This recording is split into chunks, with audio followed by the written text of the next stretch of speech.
Tu as été la personne que tout le monde appelle quand son monde s'effondre. Celle qui écoute à 3 heures du matin. Qui absorbe la douleur de tous comme si c'était ta responsabilité de la porter. Qui dit oui quand tout en toi crie non. Et personne n'appelle quand ton monde s'effondre. Parce qu'à un moment du chemin, tu t'es convaincu que ta valeur existe seulement dans ce que tu peux donner aux autres. Que prendre soin de toi te rend égoïste. Que les limites te rendent cruel. Carl Jung a passé sa carrière à documenter ce qui arrive quand des personnes comme toi s'arrêtent finalement. Pas quand elles deviennent insensibles ou se ferment émotionnellement, mais quand elles intègrent les parties d'elles-mêmes qu'on leur a appris à rejeter. Les parties qui disent non, qui priorisent l'autopréservation, qui refusent de se noyer tout en servant de bouée de sauvetage à tous les autres. Jung a appelé cela l'intégration de l'ombre, et ce qu'il a découvert sur les personnes qui complètent ce processus validera tout ce que tu as ressenti ou te dérangera si profondément que tu ne verras plus jamais ton empathie de la même manière. Il ne s'agit pas de devenir froid, il s'agit de devenir complet. Et la complétude est ce qui permet tout ce que tu veux vraiment. Connexion authentique, soin réciproque, amour qui soutient au lieu d'épuiser. Tu as été en train de te noyer. En l'appelant empathie, Jung l'appellerait autre chose. Participation inconsciente dans ta propre exploitation. Et le chemin vers l'avant ne consiste pas à devenir moins empathique. Il consiste à devenir plus conscient, plus différencié, plus complet. C'est ce que tu deviens, que tu le reconnaisses encore ou non. Et tous ceux qui craignent ce devenir révèlent simplement qu'ils ont bénéficié de ton épuisement. Laisse-les craindre, laisse-les t'appeler égoïste, laisse-les partir. Parce que ce qui reste après ce filtrage est ce que tu as cherché toute ta vie. Relation authentique, où tu peux être complet, où tu peux avoir des besoins, où tu peux dire non, où tu peux exister comme toi-même au lieu d'être le système de soutien émotionnel de quelqu'un. Cela vaut chaque relation que tu perds, chaque accusation que tu affrontes, chaque moment d'être seul dans ta souveraineté. Parce que tu n'es pas vraiment seul, tu es différencié. Et la différenciation permet l'union authentique. Le type que Jung a documenté entre deux personnes complètes qui se choisissent mutuellement au lieu de deux moitiés de personnes qui ont besoin l'une de l'autre pour se sentir complètes. C'est ce qui est possible après l'intégration. C'est ce que tu deviens. Et ce devenir est tout. Jung a observé un motif qui se répétait à travers des centaines de cas. Des individus qui possédaient ce qu'il appelait une perméabilité exceptionnelle à l'inconscient. Des personnes qui ressentaient les états émotionnels des autres comme s'ils étaient les leurs. Qui absorbaient le contenu psychique de tous autour d'elles sans filtration consciente. Ce n'étaient pas juste des personnes sensibles. C'était ce que Jung reconnaîtrait comme des individus avec des limites de l'ego mal définies. Là où la plupart des gens ont une séparation psychologique claire entre le moi et l'autre, ces individus expérimentaient un saignement constant. Cette perméabilité remplit une fonction. Elle permet une compréhension profonde des mondes intérieurs des autres. Une compassion authentique qui vient de vraiment ressentir ce qu'une autre personne ressent, au lieu de juste l'imaginer. Mais Jung a documenté un coup que la plupart des personnes avec ce trait ne reconnaissent jamais jusqu'à ce qu'il les ait presque détruites. Quand tu ressens les émotions de tous les autres aussi intensément que les tiennes, tu perds la capacité de distinguer entre ce qui est à toi de porter et ce qui ne l'est pas. Chaque relation devient une opportunité pour ce que Jung a appelé participation mystique. Fusion psychologique inconsciente où tu ne peux plus distinguer où tu finis et où l'autre personne commence. Tu as vécu dans cet état toute ta vie. Quelqu'un te parle de sa douleur, et tu ne la comprends pas juste intellectuellement. Tu la ressens dans ton corps. Son anxiété devient ton anxiété. Sa dépression devient ta dépression. Son chaos devient ton chaos. Et parce que tu la ressens si intensément, tu assumes que c'est ta responsabilité de la réparer. Ce n'est pas un choix conscient. C'est une compulsion inconsciente propulsée par des limites de l'ego si perméables que le contenu psychique des autres personnes inonde en toi sans résistance. Jung a identifié cela comme un échec de ce qu'il a appelé la différenciation psychologique. Le processus à travers lequel l'ego développe des limites claires qui permettent l'empathie sans fusion. La plupart des gens complètent cette différenciation naturellement pendant le développement psychologique. Mais certains individus, souvent en raison de l'environnement précoce ou du tempérament inné, ne développent jamais ces limites. Ils restent dans un état de participation mystique chronique avec tous autour d'eux, ressentant tout, portant tout, se noyant dans le contenu psychique qui n'est pas le leur mais se sent comme s'il l'était. C'est pourquoi tu es épuisé, pas parce que tu te soucies trop, mais parce que tu n'as jamais appris à te soucier sans disparaître dans la réalité psychologique de l'autre personne. Et Jung a découvert que ce motif ne se résout pas en essayant plus fort ou en prenant soin plus soigneusement. Il se résout à travers l'intégration de l'ombre, à travers l'embrassement des parties de toi-même qui refusent de participer dans cette fusion. Les parties qui disent non, qui priorisent ta propre survie psychologique, qui reconnaissent la douleur des autres personnes sans en faire ta responsabilité de la porter. Mais voici ce qui rend ce processus si dérangeant. Au moment où tu commences à intégrer ces aspects d'ombre, chaque relation construite sur ta perméabilité commence à s'effondrer. Parce que ce que tu pensais être de l'amour était souvent de l'extraction. Ce que tu pensais être du besoin était souvent de l'exploitation. Et ce que tu pensais être ton but était souvent juste l'évitement des autres personnes de leur propre travail psychologique. Jung a documenté que l'intégration de l'ombre ne se produit pas par décision consciente. Tu ne te réveilles pas un matin et décides de développer des limites. L'ombre s'intègre quand l'attitude consciente ne peut plus se soutenir elle-même. Quand la personne que tu as construite autour d'être l'aidant, l'empathique, celui qui est toujours disponible, se fissure finalement sous le poids de sa propre contradiction. Tu ne peux pas vraiment aider quelqu'un si tu te noies. Tu ne peux pas vraiment aimer quelqu'un si tu as disparu. Ce moment arrive différemment pour chacun. Parfois, c'est une seule relation qui exige plus que ce que tu peux donner. Parfois, c'est un épuisement cumulatif qui se construit jusqu'à ce que ton corps cesse simplement de coopérer avec ta compulsion d'aider. Parfois, c'est la reconnaissance que tu as passé des années à prendre soin de tout le monde sauf toi-même, et tu es devenu un étranger pour tes propres besoins. Mais quelle que soit la façon dont il arrive, Jung a observé que ce moment déclenche ce qu'il a appelé énantiodromie, l'émergence de l'opposé, de tout ce que tu as été, l'empathique toujours disponible, la personne qui ne dit jamais non, celui qui priorise les besoins de tous les autres. Toute cette structure s'inverse soudainement, pas parce que tu as décidé de changer, mais parce que la psyché elle-même exige l'équilibre. L'ombre, tous ces aspects rejetés qui priorisent l'autopréservation, fait irruption dans la conscience. Et ce qui se sentait comme de l'altruisme se révèle être une auto-trahison. Ce qui se sentait comme de l'amour se révèle être la peur de l'abandon. Ce qui se sentait comme ton but se révèle être une participation dans ta propre exploitation. C'est le moment que Jung a identifié comme le plus dangereux. Pas dangereux pour toi. Dangereux pour tous ceux qui se sont nourris de ta perméabilité. Parce que tu ne deviens pas cruel. Tu deviens avec des limites. Et pour les personnes qui ont bénéficié de ton manque de limites, les limites se sentent comme de la cruauté. Tu ne deviens pas insensible, tu deviens différencié. Et pour les personnes qui ont bénéficié de ta fusion, la différenciation se sent comme un abandon. Tu ne deviens pas égoïste, tu deviens complet. Et pour les personnes qui ont bénéficié de ta fragmentation, la complétude se sent comme une trahison. Jung a observé que cela déclenche ce qu'il a appelé la projection.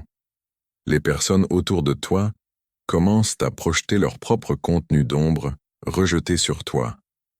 Elles t'appellent égoïste parce qu'elles ne peuvent pas reconnaître leur propre égoïsme en extrayant ton énergie. Elles t'appellent froid parce qu'elles ne peuvent pas faire face à leur propre évitement émotionnel qui a rendu ta chaleur nécessaire. Elles t'appellent différent parce que tu es différent. Tu as cessé de participer dans l'accord inconscient que tes besoins n'importent pas autant que ceux de tous les autres. C'est là que la plupart des personnes avortent le processus d'intégration. La pression sociale devient insupportable. Les accusations d'égoïsme déclenchent une honte profonde. La peur de l'abandon submerge l'instinct d'autopréservation, et elles retournent aux vieux motifs. Les limites perméables, la disponibilité chronique, l'auto-abandon déguisé en empathie. Jung a documenté cela de manière répétée. Des individus qui ont atteint le seuil de l'intégration de l'ombre et ont reculé parce que le coût de la complétude semblait plus élevé que le coût de l'épuisement continu. Mais certaines personnes ne reculent pas. Elles se déplacent à travers les accusations et les projections et les conséquences sociales. Et Jung a découvert que ces individus expérimentent une transformation si fondamentale qu'elle change non seulement comment ils se rapportent aux autres, mais comment les autres peuvent se rapporter à eux. Ils développent ce que Jung reconnaîtrait comme des limites de l'ego intégré, une différenciation psychologique qui permet l'empathie sans fusion, la capacité de ressentir les émotions des autres sans les absorber comme responsabilité personnelle. Ce n'est pas une technique que tu apprends.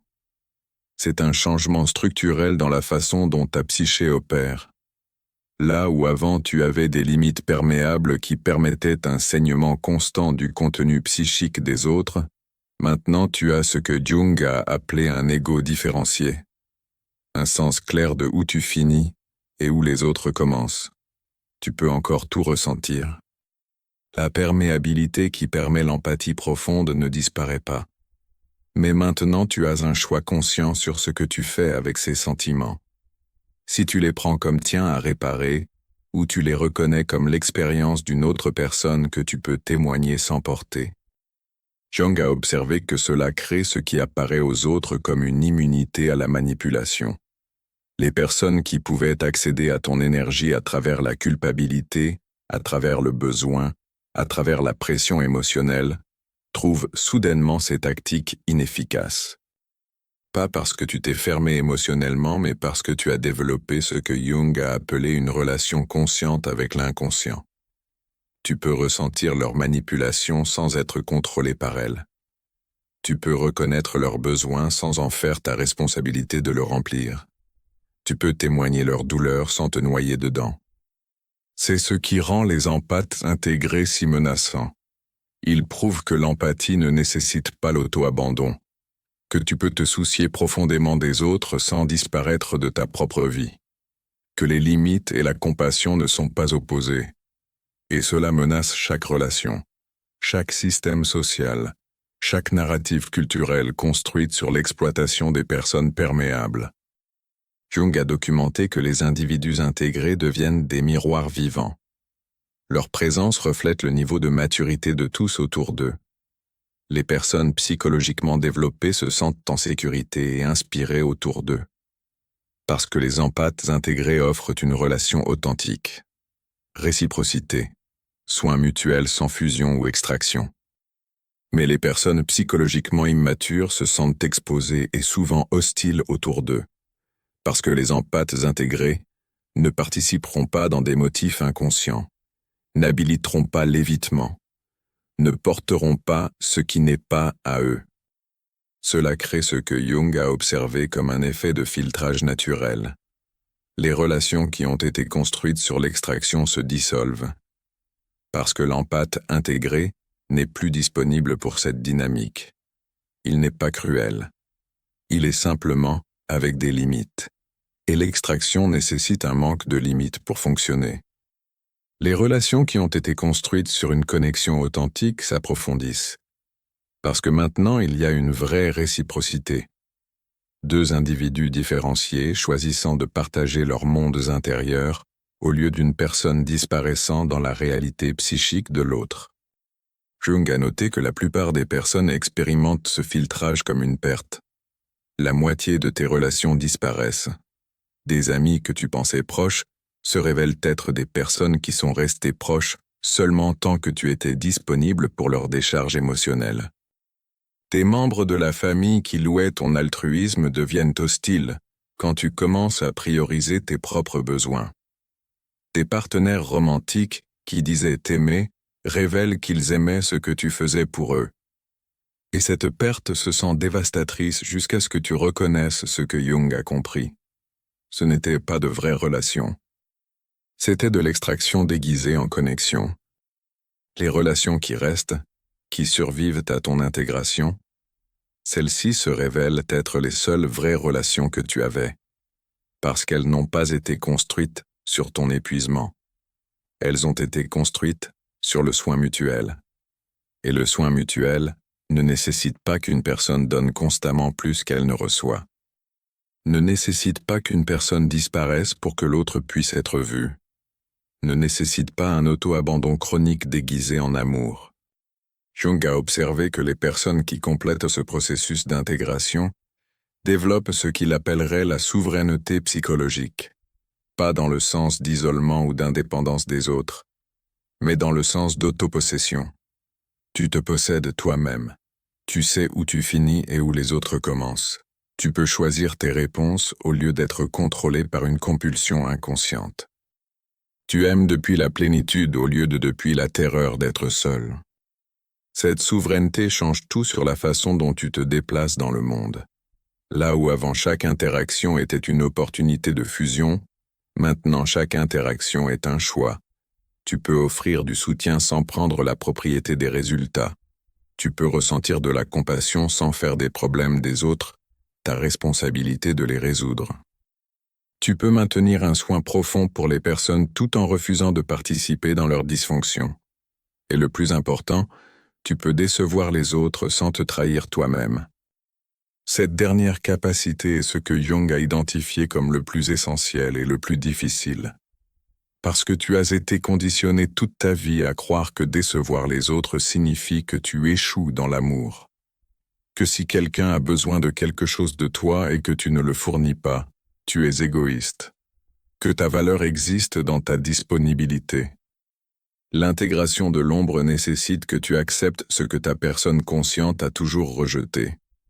Que décevoir les autres est parfois nécessaire pour ta survie psychologique. Que les besoins des autres personnes ne deviennent pas automatiquement ta responsabilité. Que tu peux te soucier profondément de quelqu'un et encore choisir de ne pas te sacrifier pour son confort. Jung a documenté que cette acceptation se sent comme un effondrement moral pour les personnes qui ont construit leur identité autour d'être l'aidant. Parce que si tu n'es pas responsable de réparer les problèmes de tous, si tu es autorisé à prioriser tes propres besoins, si tu peux dire non sans être égoïste, alors qui es-tu? La personne complète construite autour de la disponibilité illimitée s'effondre. Et en dessous d'elle, Jung a découvert, se trouve quelque chose que la plupart des personnes ont passé leur vie à éviter. Ton vrai moi. Pas la version jouée qui gagne l'amour à travers l'épuisement, mais le moi authentique qui existe indépendamment des besoins des autres. Ce moi a des besoins, a des limites, a des préférences qui ne s'alignent pas avec la disponibilité constante, a des parties qui sont égoïstes et des parties qui sont cruelles et des parties qui priorisent l'autopréservation sur le confort des autres. Tout ce qu'on t'a enseigné te rend une mauvaise personne. Et l'idée radicale de Jung était que intégrer ces aspects d'ombre ne te rend pas mauvais, te rend complet. Et la complétude inclut la capacité pour l'égoïsme quand l'égoïsme signifie le soin de soi, inclut la capacité pour la cruauté quand la cruauté signifie refuser d'habiliter la dysfonction, inclut la capacité de décevoir les autres quand décevoir les autres signifie t'honorer toi-même. Mais la transformation ne se termine pas avec le développement des limites. Jung a observé que les empathes intégrés passent souvent par ce qui apparaît aux autres comme une période de froideur. Là où avant tu étais chaleureux et disponible et donnant, maintenant tu es avec des limites et sélectif et autoprotecteur. Et tout le monde interprète cela comme un changement de personnalité, Comme si tu étais devenu une personne différente. Jung a reconnu cela différemment. Tu n'es pas devenu une personne différente. Tu as cessé de jouer une personne qui te tuait. Ce que les autres expérimentent comme de la froideur, tu l'expérimentes comme de la clarté. Pour la première fois, tu peux voir tes relations comme elles sont vraiment, au lieu de comme tu souhaitais qu'elles soient. Tu peux reconnaître des motifs d'extraction dans lesquels tu as participé inconsciemment. Tu peux distinguer entre les personnes qui t'aiment et les personnes qui ont besoin de toi. Et tu peux faire des choix conscients sur qui mérite l'accès à ton énergie. Ce n'est pas de la froideur, c'est du discernement. Mais pour les personnes qui ont bénéficié de ton manque de discernement, ta nouvelle clarté se sent comme un rejet. Jung a documenté que cette phase crée une pression sociale intense. Les personnes autour de toi veulent la version précédente de retour. Celle qui disait oui automatiquement, qui absorbait la douleur de tous sans se plaindre, qui priorisait leurs besoins sur les tiens. Elles encadrent ce désir comme une préoccupation pour toi. Elles disent que tu as changé de manière négative, que tu deviens égoïste ou distant ou froid, qu'elles sont préoccupées pour toi. Jung a reconnu ces expressions comme de la projection. Elles ne sont pas préoccupées pour toi, elles sont préoccupées de perdre l'accès à ton énergie. Et voici où le processus d'intégration exige quelque chose que la plupart des personnes ne peuvent pas donner. Tu dois être prêt à perdre chaque relation qui nécessite ton auto-abandon pour fonctionner. Tu dois être prêt à être appelé égoïste par des personnes qui ont été égoïstement en train d'extraire ton énergie. Tu dois être prêt à être vu comme le problème par des personnes dont le vrai problème est que tu ne résous plus leurs problèmes pour elles. Jung a observé que la plupart des personnes ne peuvent pas soutenir cela. Le coût social se sent trop élevé, et elles retournent aux vieux motifs, sacrifiant la complétude pour l'acceptation. Mais les individus qui se déplacent à travers cette pression, qui maintiennent leurs limites malgré les accusations et l'abandon et les conséquences sociales, ces personnes expérimentent ce que Jung reconnaîtrait comme une vraie individuation. Elles deviennent elles-mêmes. Pas le moi qui joue pour l'approbation des autres, mais le moi authentique qui existe indépendamment de la validation sociale. Et ce moi, Jung a découvert, possède quelque chose que le moi joué n'a jamais pu. Une capacité authentique pour la relation. Parce que quand tu ne disparais pas dans les besoins des autres, tu peux vraiment les voir. Quand tu n'absorbes pas leurs émotions comme ta responsabilité, tu peux ressentir une compassion authentique pour eux. Quand tu ne répares pas leurs problèmes, tu peux vraiment soutenir leur croissance. L'empathe intégrée offre quelque chose de beaucoup plus précieux que l'empathe épuisée n'a jamais pu. Présence sans fusion.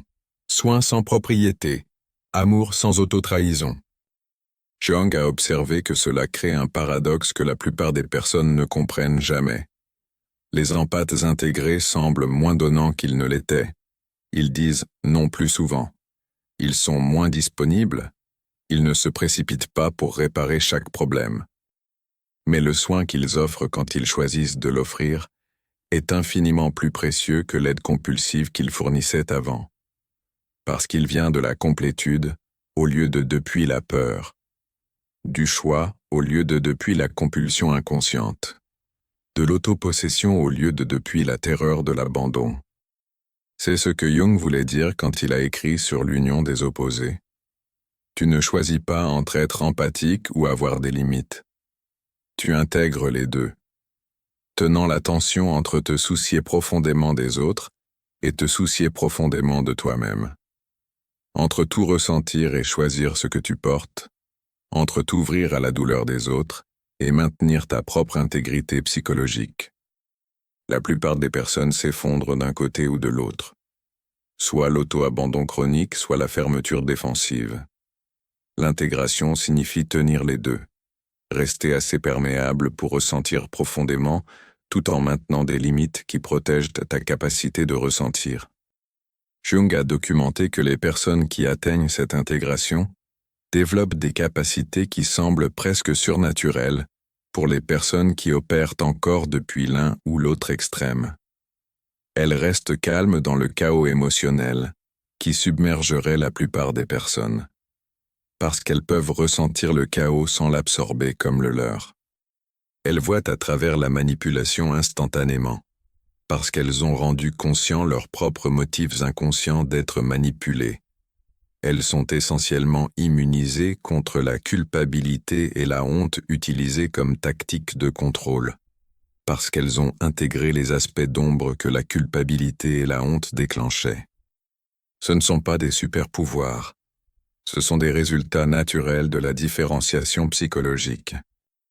Quand tu sais où tu finis et où les autres commencent, quand tu as accepté ta nature complète incluant les parties qui priorisent l'autopréservation, quand tu as intégré l'ombre et la personne en identité consciente, tu opères depuis une structure psychologique complètement différente que les personnes encore piégées dans la fusion inconsciente ou la séparation défensive. Mais Jung a observé quelque chose sur les empathes intégrés qui va au-delà de la psychologie individuelle. Il a reconnu que ces individus servent une fonction collective. Dans un monde construit sur l'extraction, sur l'exploitation des personnes perméables, sur des systèmes sociaux qui nécessitent que certains individus donnent constamment plus qu'ils ne reçoivent, les empathes intégrés deviennent une preuve vivante qu'il existe une autre façon. Ils modèlent ce que Jung a appelé la relation consciente. Soins mutuels sans fusion. Réciprocité sans tenir les comptes. Connexion profonde sans auto-abandon. Cette modélisation menace les structures sociales existantes, parce que si les empathes peuvent maintenir leur perméabilité tout en protégeant leur énergie, cela expose que la plupart des systèmes sociaux dépendent de certaines personnes ne protégeant jamais leur énergie. Si les personnes qui se soucient peuvent établir des limites sans devenir cruelles, cela révèle que les limites n'ont jamais été le problème. Le problème était les systèmes construits sur le manque de limites. Si tu peux décevoir les autres sans te trahir toi-même, cela démontre que la vraie trahison était le conditionnement social qui t'a fait croire que tes besoins importent moins que ceux de tous les autres. Jung croyait que la transformation individuelle crée l'évolution collective. Chaque personne qui complète son intégration de l'ombre et atteint la souveraineté psychologique déplace légèrement l'inconscient collectif. Rend plus facile pour la prochaine personne de faire de même. Crée de nouveaux motifs dans la psyché collective que les générations futures peuvent accéder plus facilement. Tu ne te guéris pas juste toi-même. Tu es pionnier dans un territoire psychologique que d'autres navigueront plus facilement parce que tu l'as cartographié en premier. Mais cette fonction collective ne rend pas le voyage individuel plus facile. Jung a été clair sur cela. L'intégration de l'ombre est difficile. Perdre des relations construites sur ton épuisement est douloureux. Être appelé égoïste quand tu apprends finalement le soin de soi est déstabilisant.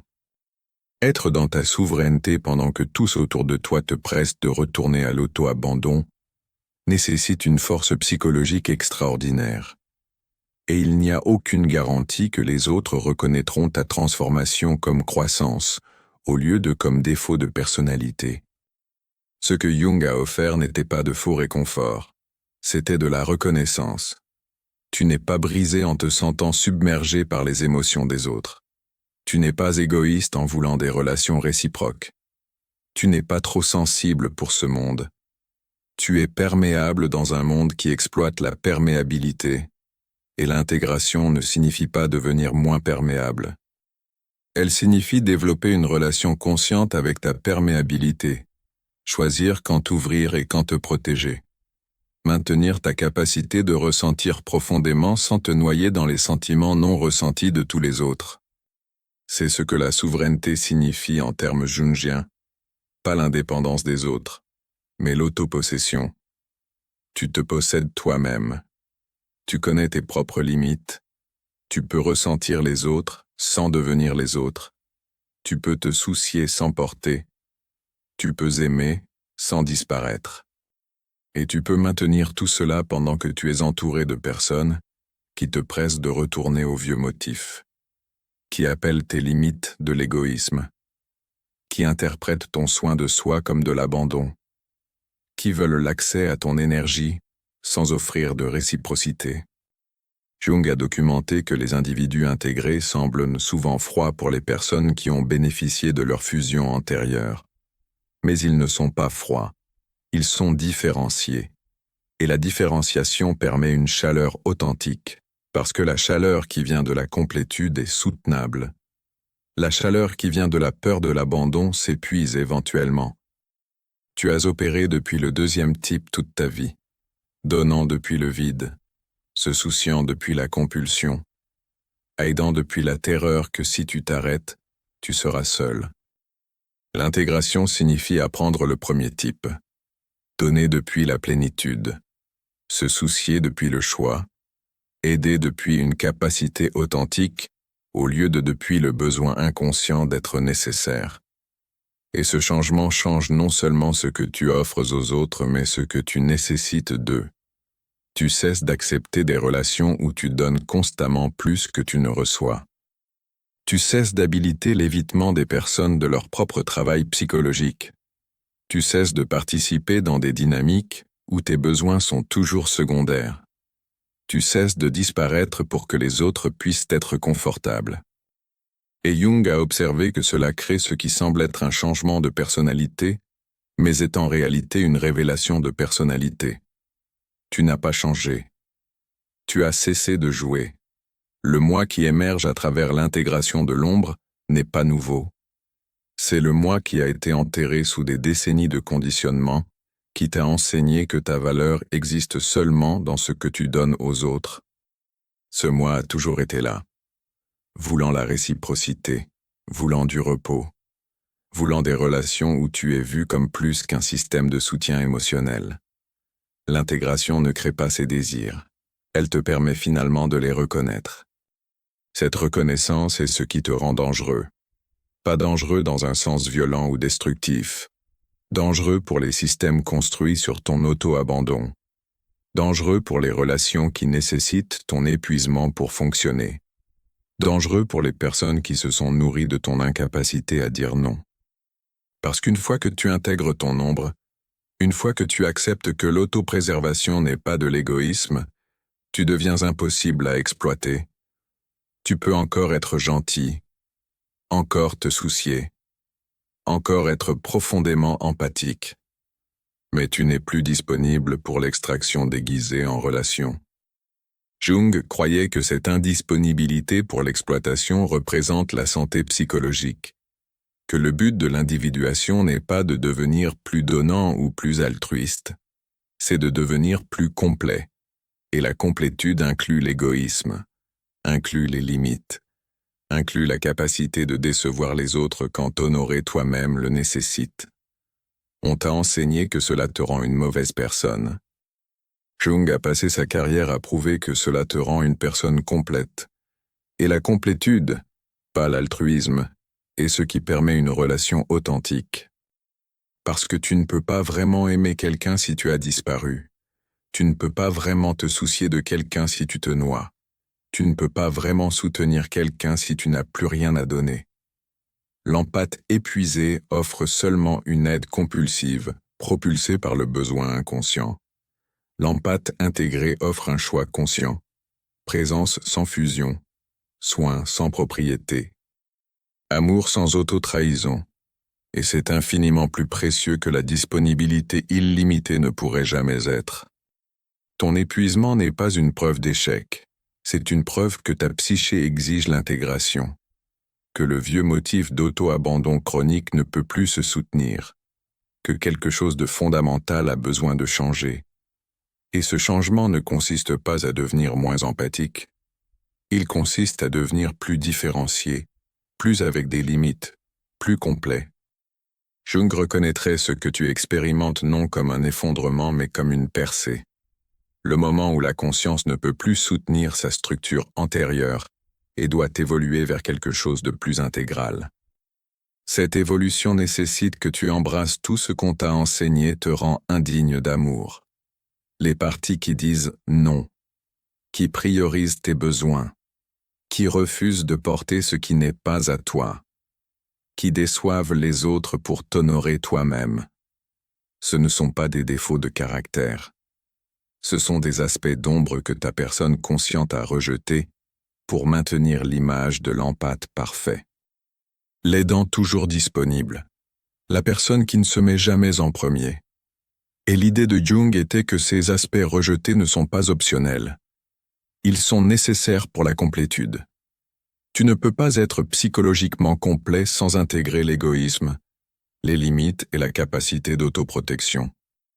Mais l'intégration ne signifie pas être dominé par ces aspects. Elle signifie les rendre conscients. Choisir quand l'égoïsme sert ta survie et quand la générosité sert tes valeurs. Reconnaître quand les limites protègent ta capacité et quand la flexibilité sert la connexion authentique. Distinguer entre l'autoprotection qui maintient ton intégrité et la fermeture défensive qui prévient la vraie relation. Cette relation consciente avec ta nature complète, incluant les parties qu'on t'a enseigné à rejeter, est ce que Jung voulait dire par individuation.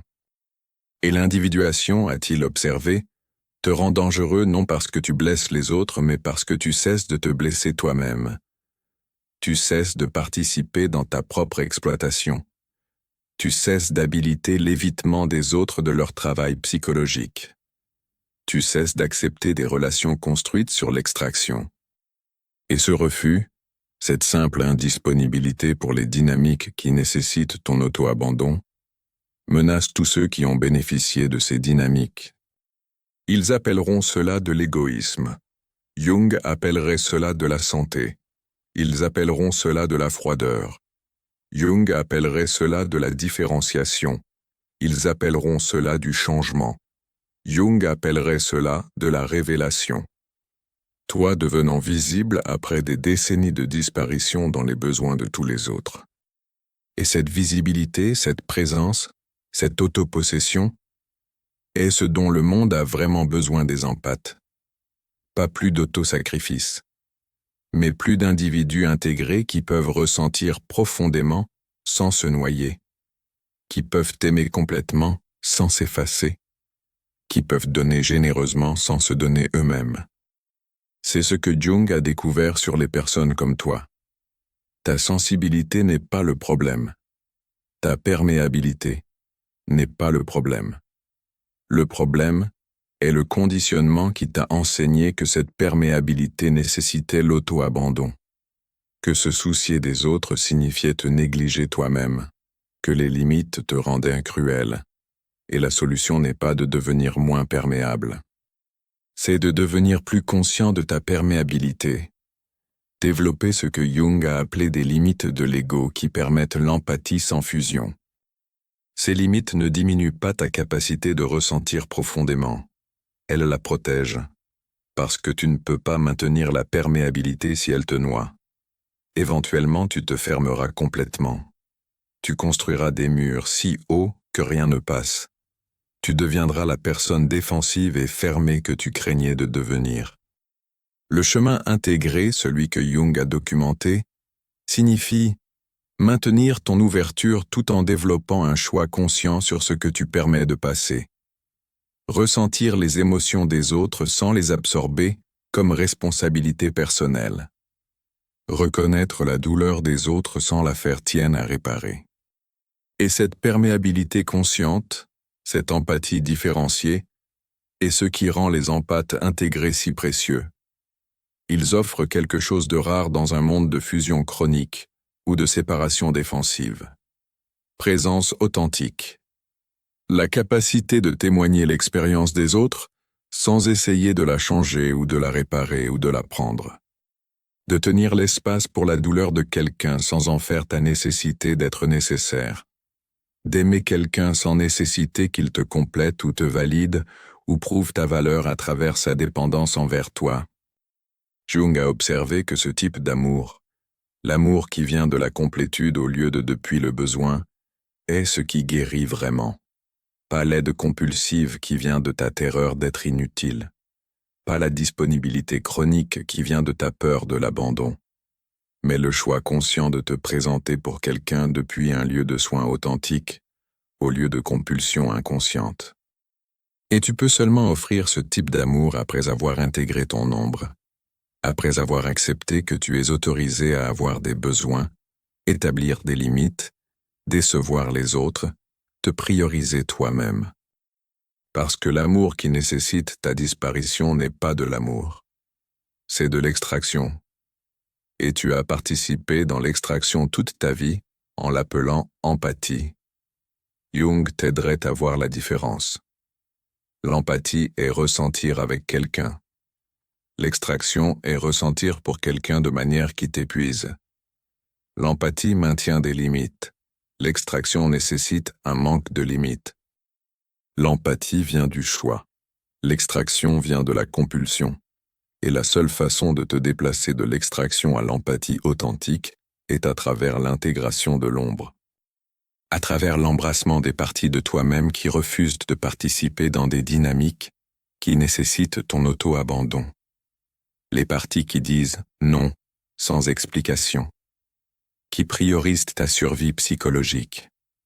Qui reconnaissent la douleur des autres personnes sans en faire ta responsabilité de la porter. Ces parties ne sont pas égoïstes. Elles sont autopréservatrices. Et l'autopréservation, Jung a compris, n'est pas optionnelle. C'est fondamental. Tu ne peux pas offrir quelque chose d'authentique aux autres si tu ne protèges pas ta propre intégrité psychologique. C'est pourquoi les empathes intégrés semblent si différents des empathes épuisés. Ils ne sont pas plus généreux. Ils sont plus discernants. Ils ne donnent pas plus. Ils donnent plus consciemment. Ils ne sont pas moins attentionnés. Ils sont moins disponibles pour l'exploitation. Et ce discernement, ce don conscient, cette indisponibilité pour l'extraction, est ce qui les rend dangereux. Pas pour les relations authentiques, mais pour chaque dynamique construite sur leur épuisement. Tu te tiens au seuil que Jung a documenté, entre l'auto-abandon chronique et l'identité consciente, entre fusion et différenciation, entre empathie jouée et complétude intégrée. Et le choix est de savoir si tu maintiendras le vieux motif qui te détruit lentement, ou embrasseras les aspects d'ombre qui permettent l'autopossession authentique. Si tu continueras à disparaître dans les besoins de tous les autres, ou deviendras finalement visible dans ta propre vie. Jung a été clair sur ce que ce choix nécessite. Tu perdras des relations. Tu seras appelé égoïste. Tu décevras des personnes qui ont dépendu de ta disponibilité illimitée. Tu affronteras des conséquences sociales pour te prioriser toi-même. Et il n'y a aucune garantie que les autres comprendront jamais ta transformation comme croissance, au lieu de comme défaut de personnalité. Mais ce que tu gagnes, Jung a documenté, c'est toi-même. Ton vrai moi. Pas la version jouée qui gagne l'amour à travers l'épuisement, mais le moi authentique qui existe indépendamment des besoins des autres. Et ce moi, Jung a découvert, est capable de quelque chose que le moi joué n'a jamais pu. Amour authentique. Amour qui vient de la complétude au lieu de depuis la peur. Du choix au lieu de depuis la compulsion. De l'autopossession au lieu de depuis la terreur de l'abandon. C'est ce dont le monde a besoin des empathes. Pas plus d'autosacrifice. Mais plus d'individus intégrés qui prouvent que la sensibilité et la souveraineté peuvent coexister. Que les limites et le soin ne sont pas opposés. Que tu peux ressentir profondément sans te noyer dans les sentiments non ressentis de tous les autres. Ton voyage ne consiste pas à devenir moins empathique. Il consiste à devenir plus conscient de ton empathie. À développer des limites de l'ego différencié qui te permettent de ressentir sans fusionner. Te soucier sans porter. Aimer sans disparaître. Et cette différenciation, cette intégration, cette complétude, est ce qui te rend non seulement dangereux pour les systèmes construits sur l'exploitation, mais précieux pour tous ceux capables de relations authentiques. Parce que les empathes intégrés offrent ce que les empathes épuisés n'ont jamais pu. Présence sans besoin, soin sans propriété, amour sans la demande inconsciente que l'autre personne les complète ou les valide, ou prouve leur valeur à travers la dépendance. C'est l'amour depuis la plénitude. Et l'amour depuis la plénitude, Jung a compris, est le seul amour qui soutient. Tout le reste s'effondre éventuellement sous le poids de ses propres besoins inconscients. Tu as été en train de t'effondrer sous ce poids toute ta vie, donnant depuis le vide, te souciant depuis la compulsion, aidant depuis la terreur que si tu t'arrêtes, tu seras seul. Et Jung reconnaîtrait cela non comme de l'empathie, mais comme participation mystique. Fusion inconsciente où tu ne peux pas distinguer où tu finis et où les autres commencent. Où leurs besoins deviennent automatiquement ta responsabilité, où leur douleur devient ta douleur à porter. L'intégration signifie terminer cette fusion, pas en te fermant mais en te différenciant, développant un sens clair de où tu finis et où les autres commencent, maintenant ta perméabilité tout en protégeant ta capacité de rester perméable, ressentant tout en choisissant ce que tu portes. Et cette différenciation, cette identité consciente, est ce qui permet l'empathie authentique. Parce que tu ne peux pas vraiment ressentir avec quelqu'un si tu as fusionné avec lui. Tu ne peux pas vraiment soutenir sa croissance si tu prends la propriété de ses problèmes. Tu ne peux pas vraiment l'aimer si tu as disparu dans ses besoins. Jung a passé sa carrière à documenter cette vérité, que la complétude sert la relation mieux que l'autosacrifice n'a jamais pu, que les limites créent de l'espace pour l'intimité authentique, que l'autopossession permet l'amour authentique, et que le but du développement psychologique n'est pas de devenir plus altruiste mais de devenir plus complet, incluant les parties égoïstes. Les parties avec des limites. Les parties qui priorisent l'autopréservation sur le confort des autres. On t'a enseigné que ces parties te rendent indigne d'amour. Jung a prouvé que ces parties te rendent complet. Et la complétude, pas l'altruisme, est ce qui te permet de cesser de te noyer dans la douleur de tous les autres, tout en maintenant ta capacité de ressentir profondément. Cesser de participer dans l'extraction tout en maintenant ta capacité de soin authentique. Cesser de t'abandonner toi-même tout en maintenant ta capacité d'amour réel. C'est ce que tu deviens. Pas froid, pas cruel, pas égoïste dans un sens destructif, mais complet, différencié, souverain. Et la souveraineté, en termes jungiens, signifie l'autopossession. Tu te possèdes toi-même. Tu connais tes limites. Tu peux ressentir les autres sans devenir les autres. Tu peux te soucier sans porter. Tu peux aimer sans disparaître. Et tu peux maintenir tout cela pendant que tu es entouré de personnes qui veulent que tu retournes à l'auto-abandon. Parce que c'est ce qui les menace. Pas que tu sois devenu cruel, mais que tu sois devenu complet. Et ta complétude reflète leur fragmentation. Tes limites reflètent leur exploitation. Ton autopossession reflète leur dépendance envers ton épuisement. Et au lieu d'affronter leur propre ombre, ils la projetteront sur toi. Ils t'appelleront égoïste. Ils t'appelleront froid. Ils t'appelleront changé. Et Jung dirait oui, tu as changé. Tu as cessé de jouer et commencé à être. Cessé de fusionner et commencé à te différencier. Cessé de disparaître et commencer à exister. Et cette existence, cette présence, cette autopossession est ce dont le monde a vraiment besoin. Pas plus de personnes qui se sacrifient pour le confort des autres. Mais plus de personnes qui démontrent que l'empathie ne nécessite pas l'auto-abandon, que tu peux ressentir profondément et encore te protéger, que la sensibilité et la souveraineté ne sont pas opposées. Tu deviens une preuve vivante de cette intégration, et cela te rend dangereux pour chaque système construit sur ton épuisement. Pas parce que tu blesses quelqu'un, mais parce que tu as cessé de te blesser toi-même. Et ton refus de participer dans ta propre exploitation, ta simple indisponibilité pour les dynamiques qui nécessitent ton auto-abandon, menace tous ceux qui ont bénéficié de ces dynamiques. Mais libère tous ceux capables de relations authentiques. Parce que maintenant ils peuvent vraiment te connaître. Pas la version jouée qui dit oui automatiquement, mais la version authentique qui dit non quand non est nécessaire. Pas l'empathe épuisé qui porte la douleur de tous, mais l'empathe intégré qui peut tout ressentir sans en faire sa responsabilité de tout réparer. Pas la personne qui disparaît dans les besoins des autres, mais la personne qui reste visible dans sa propre vie, tout en maintenant la capacité pour la connexion authentique.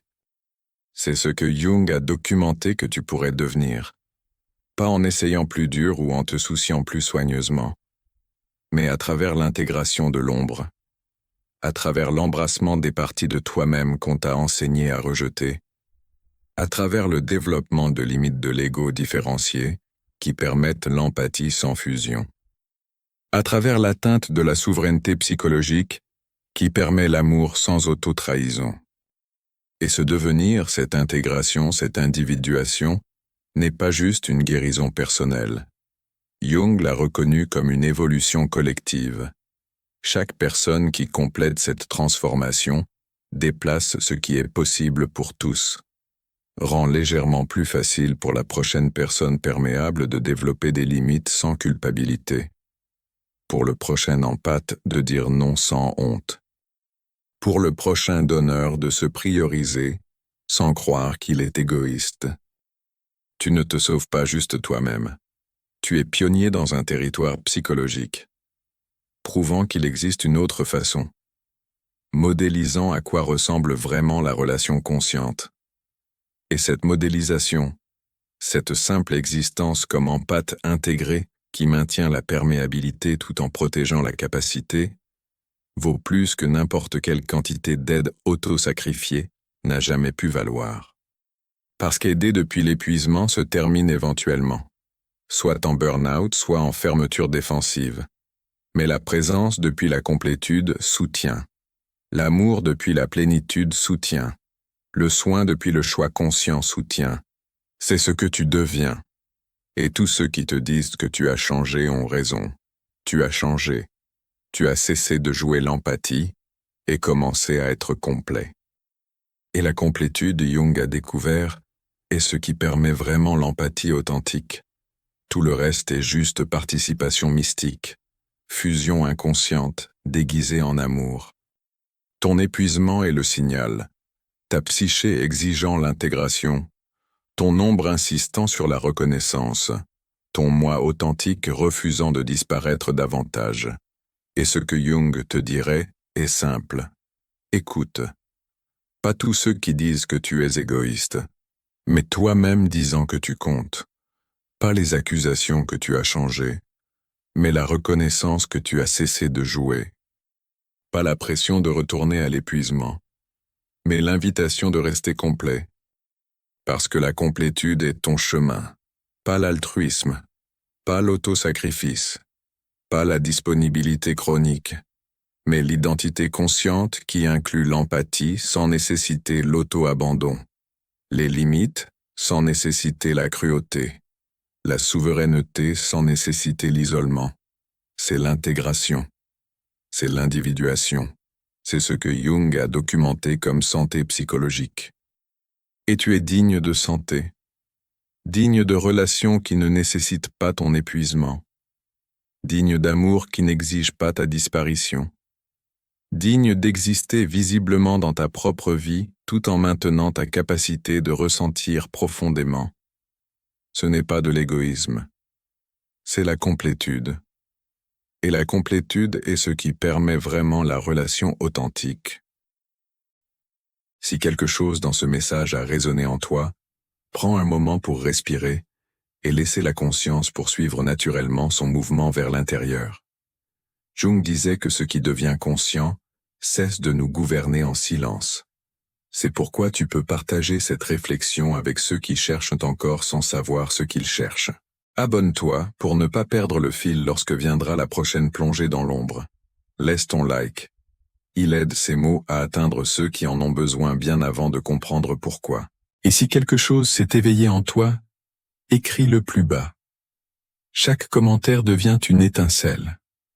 Un esprit qui se souvient en aidant un autre à se souvenir. Nous continuerons d'avancer ensemble, au-delà de l'ombre.